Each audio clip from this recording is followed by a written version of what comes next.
આજનો દિવસ 77મો પ્રજાસત્તાક દિવસ.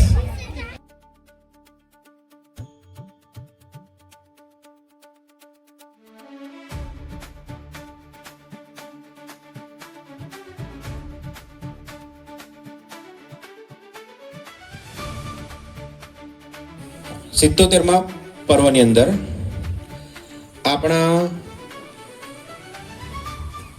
આ પર્વનું ધ્વજારોહણ એ આપણા અતિથિ વિશેષ તરીકે ફોરમ કુમારી રતિલાલભાઈ પટેલ, ગામની ભણેલી ગણેલી દીકરી, જે ગામને એક નવી દિશા દોરે છે, નવી પેઢી ખૂબ ભણી ગણી વૈજ્ઞાનિક ડબથી જીવતી થાય. આજના 77મા પ્રજાસત્તાક દિન નિમિત્તે આપને ઝંડો ફરકાવવા માટે આમંત્રણ આપું છું.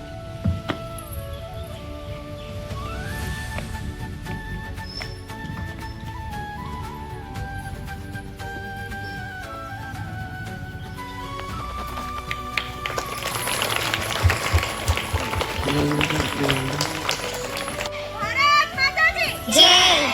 મહાત્મા ગાંધીજી કી જય. મહાત્મા ગાંધીજી કી જય. મહાત્મા ગાંધીજી કી જય. સુભાષ ચંદ્ર બોઝ કી જય. સુભાષ ચંદ્ર બોઝ કી જય. સુભાષ ચંદ્ર બોઝ કી જય. જય જવાન જય કિસાન. જય જવાન જય કિસાન. જય જવાન જય કિસાન. જય. જય. જય.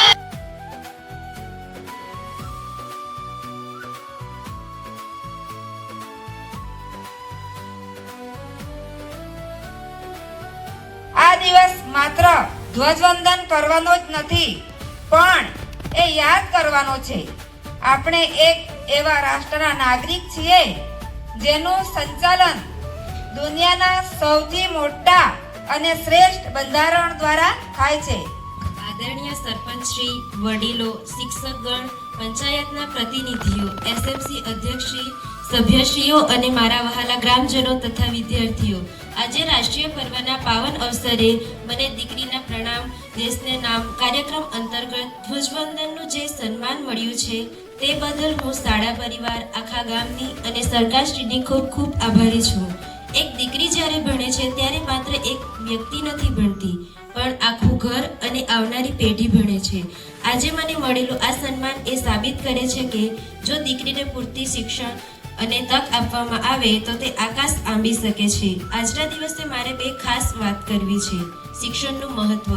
મેં જે અભ્યાસ કર્યો છે તેમાં મારા માતા પિતાનો સાથ અને ગામનું પ્રોત્સાહન રહેલું છે. શિક્ષણ એ એવું હથિયાર છે જેનાથી આપણે ગરીબી અને અજ્ઞાનતા સામે લડી શકીએ છીએ. છોકરીઓનો આત્મવિશ્વાસ. ગામની અન્ય નાની બહેનોને હું એટલું જ કહીશ કે સપના જોવાનું ક્યારેય બંધ ન કરતા.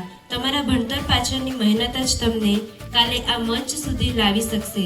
આ દેશ ત્યારે જ મજબૂત બનશે જ્યારે દરેક દીકરી સુરક્ષિત હશે અને શિક્ષિત હશે. આવો આપણે સૌ સાથે મળીને સંકલ્પ કરીએ કે આપણા ગામની એક પણ દીકરી શિક્ષણથી વંચિત ન રહે. ફરી એકવાર મને આ તક આપવા બદલ આપ સૌનો હૃદયપૂર્વક આભાર. ભારત માતા કી જય. વંદે માતરમ.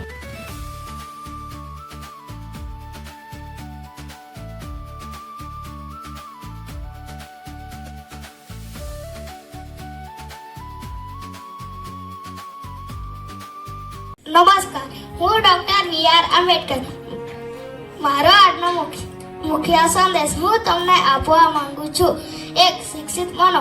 શિક્ષણ એ સિંહણનું દૂધ છે, જે પીશે તે ગર્જના કરશે. જ્ઞાન મેળવવામાં ક્યારેય પાછી પાણી ન કરો, કારણ કે તે જ પ્રગતિનું એકમાત્ર હથિયાર છે. 2, સંગઠિત બનો. એકતામાં મોટી શક્તિ છે. જ્યારે પણ આપણે ભેગા મળીને અન્યાય સામે અવાજ ઉઠાવીએ છીએ ત્યારે આખું વિશ્વ આપણી વાત સાંભળવા મજબૂર બને છે. 3, સંઘર્ષ કરો. તમારા હકો માટે લડતા શીખો. ગુલામીની જંજીરો આપોઆપ તૂટતી નથી, એના માટે જાગૃત થવું પડે છે અને અવાજ ઉઠાવવો પડે છે. હું એવા ધર્મને માનું છું કે જે સ્વતંત્રતા, સમાનતા અને બંધુત્વ શીખવે છે. મેં આ જીવન એવા ભારતનું સપનું જોયું છે કે જ્યાં દરેક વ્યક્તિને સમાન તક મળે બંધારણ મેં એટલા માટે લખ્યું કે કાયદાની નજરમાં કોઈ નાનું કે મોટું ન રહે. યાદ રાખજો, જીવન લાંબુ હોવાને બદલે મહાન હોવું જોઈએ. આપણે આપણા અધિકારો માટે તો હંમેશા જાગૃત રહે છીએ, પરંતુ દેશ પ્રત્યેની આપણી કેટલીક નૈતિક ફરજો પણ છે. આપણે આપણા બંધારણના આદર્શો, સંસ્થાઓ, રાષ્ટ્રધ્વજ અને રાષ્ટ્રગીતનો આદર કરવો જોઈએ. આ દેશની સેવા કરવા હંમેશા તત્પર રહેવું જોઈએ. પર્યાવરણનું જતન કરવું જોઈએ. સરકારી સંસ્થાઓ અને જાહેર મિલકતોનું રક્ષણ કરવું જોઈએ. જય ભીમ, જય ભારત. મારા વહાલા ભારતવાસીઓ, હિમાલય જેનું મસ્તક છે, ગંગા જમના જેની હાર છે, વિવિધતામાં એકતા જેની ઓળખ છે, એવું મારું હિન્દુસ્તાન છે. હું ભારત માતા બોલું છું. આજે મારો શણગાર જો, મારા એક હાથમાં તિરંગો છે જે આપણે દેશની આન, બાન અને શાન છે. મારા બીજા હાથમાં આશીર્વાદની મુદ્રા છે, જે સૂચવે છે કે હું હંમેશા મારા સંતાનોના કલ્યાણ માટે તત્પર રહું છું. મારા મસ્તક પરનો મુગટ એ ભારતની ભવ્ય પરંપરા અને જ્ઞાનનું પ્રતીક છે. મારી આ ધરતી પર રામકૃષ્ણ, બુદ્ધ જેવા સ્વામી જેવા મહાપુરુષોએ જન્મ લીધો છે. ગાંધીજી, સરદાર વલ્લભભાઈ પટેલ સહિત ભગતસિંહ જેવા સપૂતોએ મને આઝાદી અપાવવા માટે પોતાનું બલિદાન આપ્યું છે.